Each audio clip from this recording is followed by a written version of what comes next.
नमस्कार। भारत मौसम विज्ञान विभाग के दैनिक मौसम परिचर्चा में आप सभी का स्वागत है। आज 28 अगस्त 2024 का दिन है। अगर हम पिछले 24 घंटे की मुख्य वर्षा की बात करें तो जो डीप डिप्रेशन गहन अपडाव हमारा सौराष्ट्र कच्छ और उसके आसपास के क्षेत्रों में बना हुआ है, उसके प्रभाव में सौराष्ट्र कच्छ में खासतौर से जो देवभूमि द्वारका, जामनगर और उसके आसपास के जो ज़िले हैं सौराष्ट्र कच्छ और गुजरात क्षेत्र के, वहाँ पर काफ़ी अच्छी वर्षा देखने को मिली है। सौराष्ट्र कच्छ के रीजन में देवभूमि द्वारका में, खवालिया में 43 सेंटीमीटर की वर्षा और जामनगर में 38 सेंटीमीटर तक के स्तर की वर्षा। कुछ एक पॉकेट्स हैं जामनगर में ही जहां पर 32-35 ऐसी सेंटीमीटर की वर्षा हुई है, और द्वारका में भी कुछ एक स्टेशन हैं जहां 31 सेंटीमीटर आदि की वर्षा हुई। कुल मिला के सौराष्ट्र कच्छ में भारी से अति भारी वर्षा कई स्थानों पर और अत्यंत भारी वर्षा यानी कि 20 सेंटीमीटर से ज़्यादा की वर्षा कुछ एक पॉकेट्स में देखने को मिली है। और असाधारण वर्षा ये 40 सेंटीमीटर से ज़्यादा के स्तर की वर्षा देवभूमि द्वारका और उसके आसपास के क्षेत्रों में देखने को मिली है। तो यही मुख्य जोन पिछले 24 घंटे में रहा है। और आने वाले अगर हम 2 दिनों की बात करें तो जो गहन अपडाव डीप डिप्रेशन है उसके प्रभाव में सौराष्ट्र कच्छ में आने वाले 2 दिनों में भी काफ़ी अच्छी वर्षा जारी रहने की संभावना है। तो वहाँ पर काफ़ी सावधानी बरतने की ज़रूरत है सामान्य जनमानस को भी। और जो गुजरात क्षेत्र के आसपास जो रीजन्स हैं वहाँ पर भी हालांकि आज वहाँ पर वर्षा कम हो जाएगी, परंतु भारी वर्षा को देखते हुए इक्का दुक्का पॉकेट्स में गुजरात रीजन में भी जो क्षेत्र है उसमें भी ऑरेंज कलर आज भी दे रखा है। हालांकि वहाँ पर वर्षा कम रहेगी परंतु भारी वर्षा आज और रह सकती, परंतु जो मुख्य जोन है वो सौराष्ट्र कच्छ का आने वाले 2 दिनों तक रहने वाला है। बाकी के पिछले 24 घंटे की बात करें तो मध्य महाराष्ट्र के जो इंटीरियर क्षेत्र है वहाँ पर हैवी टू वेरी रेनफॉल हुई है। छत्तीसगढ़, पूर्वी उत्तर प्रदेश, उत्तराखंड, नागालैंड, मणिपुर, मिजोरम पर हैवी टू वेरी वर्षा हुई है।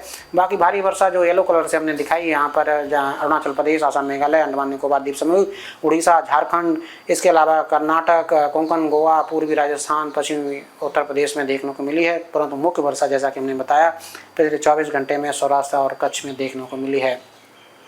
आज के अगर हम मौसम प्रणालियों की बात करें जिनको हम सिनॉप्टिक सिस्टम्स बोल रहे हैं उसके हिसाब से अगर देखें तो आज भी जो मुख्य सिनॉप्टिक सिस्टम रोल प्ले कर रहा है वो यही है कि ये जो गहन अपडाव डीप डिप्रेशन सौराष्ट्र और कच्छ के आसपास बना हुआ ये धीरे धीरे वेस्ट साउथ वेस्ट यानी पश्चिम दक्षिण पश्चिम दिशा में गति करते हुए 29 अगस्त की मॉर्निंग तक सौराष्ट्र कच्छ के तटों तक पहुंचने की संभावना है।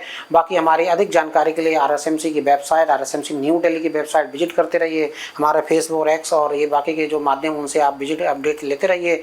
बाकी दूसरी एक सिस्टम आप देखेंगे जो मानसून ट्रफ होती है वो अभी अपने जो इसका पश्चिमी सिरा अपने दक्षिण में है और पूर्वी सिरा अपनी सामान्य स्थिति में। इसकी वजह से क्या होगा कि जो इसके जो गुजरात से जो सौराष्ट्र कच्छ का क्षेत्र है इस सिस्टम की वजह से मेन एक्टिव रहेगा।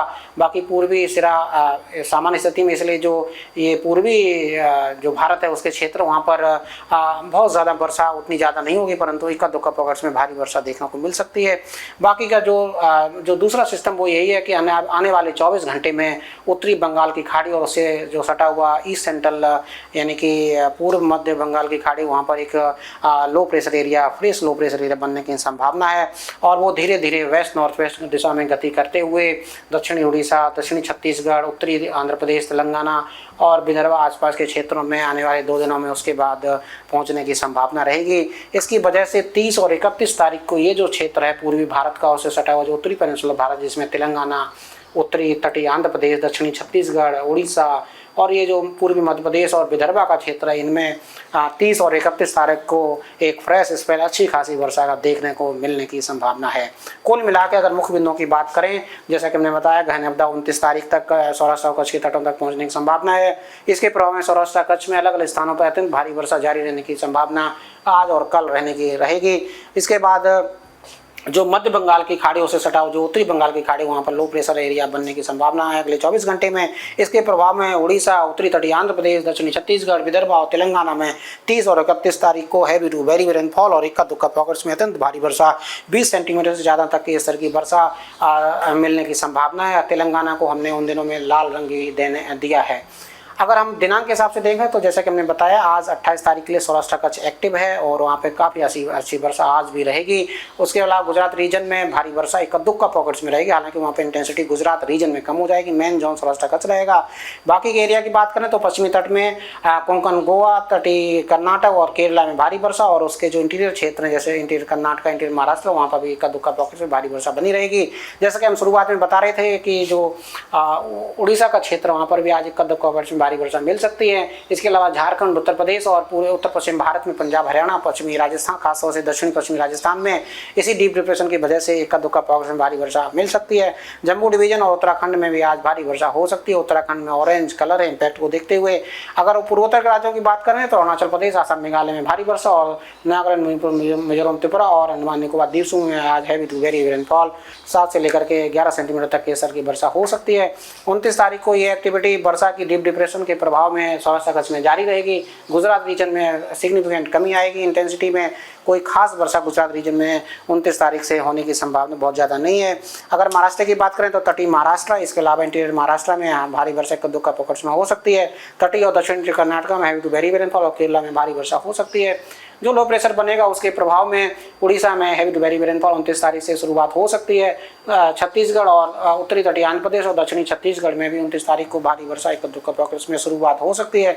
उत्तर पश्चिम भारत की बात करें तो जम्मू, हिमाचल प्रदेश, उत्तराखंड, पंजाब, हरियाणा, पश्चिमी उत्तर प्रदेश में एक पश्चिमी विक्षोभ है जो कि अभी पाकिस्तान और उससे सटा अफगानिस्तान का क्षेत्र वहाँ पर बना हुआ है। उसके प्रभाव में आज और कल जैसे हमने बताया भारी वर्षा इक्का दुक्का पॉकेट्स में 29 तारीख को भी हो सकती है। पूर्वोत्तर राज्यों की बात करेंगे, पूर्वोत्तर राज्यों में असम, मेघालय, नागालैंड, मणिपुर, मिजोरम, त्रिपुरा और अंडमान निकोबार द्वीप समूह में भारी वर्षा 29 तारीख को भी रह सकती है। लेकिन जैसे हम शुरुआत में बता रहे थे 29 तारीख से पूरी भारत में वर्षा, खासतौर से उड़ीसा में बढ़ोतरी होने की संभावना, और 30 तारीख आते आते इसकी इंटेंसिटी और बढ़ जाएगी। इसलिए ऑरेंज कलर हमने रखा है उड़ीसा, छत्तीसगढ़, आंध्र प्रदेश, और रेड कलर तेलंगाना को दिया है। ये पॉकेट्स में अच्छी खासी वर्षा, हैवी टू वेरी रेनफॉल 30 तारीख को, और इक्का दुक्का पॉकेट्स में एक्सट्रीमली रेनफॉल 20 सेंटीमीटर से ज़्यादा केसर की वर्षा हो सकती है। और विदर्भ और पूर्वी जो खासतौर से दक्षिणी पूर्वी मध्य प्रदेश, वहाँ पर भारी वर्षा 30 तारीख को शुरुआत हो सकती है। पश्चिमी तट की बात करें तो केरला, तटीय कर्नाटक, दक्षिणी कर्नाटक, यहाँ पर भारी वर्षा में बढ़ोतरी होगी। यहाँ पर हैवी टू वेरी रेनफॉल के साथ ऑरेंज कलर रखा हुआ है। महाराष्ट्र में भारी वर्षा का दौर जैसा आज चल रहा है कल चलेगा, और परसों भी 30 तारीख को भी जारी रहने की संभावना है। कुल मिला के 30 तारीख को जो दक्षिणी छत्तीसगढ़, दक्षिणी उड़ीसा, उत्तरी आंध्र प्रदेश, तेलंगाना और पूर्वी विदर्भ और दक्षिणी पूर्वी मध्य प्रदेश रहने वाला है। 31 तारीख की अगर बात करें तो कमोवेश वैसी ही स्थिति पूर्वी भारत से सटा उत्तरी पेनिनसुलर भारत यानी कि उत्तरी तटीय आंध्र प्रदेश, तेलंगाना, विदर्भ, दक्षिणी छत्तीसगढ़ और दक्षिणी उड़ीसा, यहाँ पर एक्टिविटी जारी रहेगी। दक्षिणी मध्य प्रदेश में भी भारी वर्षा 31 तारीख को हो सकती है। पश्चिमी तट में कमोवेश वैसी स्थिति भारी वर्षा तटीय कर्नाटक, तटीय महाराष्ट्र और केरला में जारी रहने की संभावना है। और इन्हीं सभी राज्यों के जो इंटीरियर क्षेत्र, इंटीरियर महाराष्ट्र, इंटीरियर कर्नाटक, वहाँ पर भी भारी वर्षा 31 तारीख को बनी रहेगी। पूर्वोत्तर राज्यों में भी भारी वर्षा इक्का दुक्का पॉकेट्स में 31 तारीख को भी जारी रहने की संभावना है। 1 तारीख की अगर हम बात करें तो 1 तारीख को ये जो स्पेल 30 और 31 को जारी था वो 1 तारीख आते आते इसमें इंटेंसिटी में कमी आएगी और ये शिफ्ट हो जाएगा मध्य भारत की तरफ, यानी कि मध्य प्रदेश, विदर्भ, छत्तीसगढ़, यहाँ पर भारी वर्षा देखने को मिलेगी। तेलंगाना, तटीय आंध्र प्रदेश, महाराष्ट्र और कर्नाटक और केरला में भारी वर्षा जारी रहने की संभावना है। जो पूर्वी राजस्थान है, गुजरात का सटा हुआ क्षेत्र है और जो पूर्वी उत्तर प्रदेश, वहाँ पर भी भारी वर्षा इक्का दुक्का पॉकेट्स में हो सकती है। पूर्वोत्तर राज्यों में जैसा स्पेल 31 को रहेगा वैसा 1 सितंबर को भी जारी रहेगा। 2 तारीख को जो मुख्य जोन वो मध्य भारत रहेगा, उससे सटा हुआ जो उत्तर पश्चिम भारत, उत्तर पेनिनसुलर भारत और महाराष्ट्र का जो क्षेत्र है वहाँ पर मिलेगा। मध्य प्रदेश, विदर्भ, छत्तीसगढ़, महाराष्ट्र, तेलंगाना और इसके अलावा गुजरात रीजन और पूर्वी राजस्थान और दक्षिणी उत्तर प्रदेश, यहाँ पर भारी वर्षा 2 तारीख को होने की संभावना है। पूर्वोत्तर राज्यों में स्पेल 1 तारीख की तरह ही 2 तारीख को भी जारी रहेगा। 3 तारीख को कमोवेश पूर्वोत्तर राज्यों में एक्टिविटी रहेगी, लेकिन ये एक्टिविटी आप देख रहे हैं फिर से शिफ्ट होगी, वेस्ट की तरफ शिफ्ट होगी और मुख्य जोन जो रहेगा वो राजस्थान, मध्य प्रदेश, गुजरात रीजन, उत्तरी मध्य महाराष्ट्र, उत्तरी कोंकण यहाँ रहने वाला है। दक्षिणी उत्तर प्रदेश और उत्तराखंड में भी भारी वर्षा हो सकती है। तटीय कर्नाटक में भी जो सटे हुए क्षेत्र हैं, गोवा और उसके आसपास के क्षेत्र, वहाँ पर भारी वर्षा 3 सितंबर को भी जारी रहने की संभावना है। 3 सितंबर को भी पूर्वोत्तर के राज्यों में एक्टिविटी भारी वर्षा की इक्का दुक्का पॉकेट्स में जारी रहेगी। कोई खास इंटेंसिटी पूर्वोत्तर राज्यों में आने वाले 4 से 5 दिनों में रहने वाली नहीं है। अगर हम फिशरमैन बांधने की बात करें तो आने वाले 4 से 5 दिनों तक जो अरब सागर, खासतौर से जो उत्तरी अरब सागर है और गुजरात तट जो है, वहाँ पर फिशरमैन को जाने की मनाही है और इसके लिए जो दिशा निर्देश उनका पालन करना चाहिए।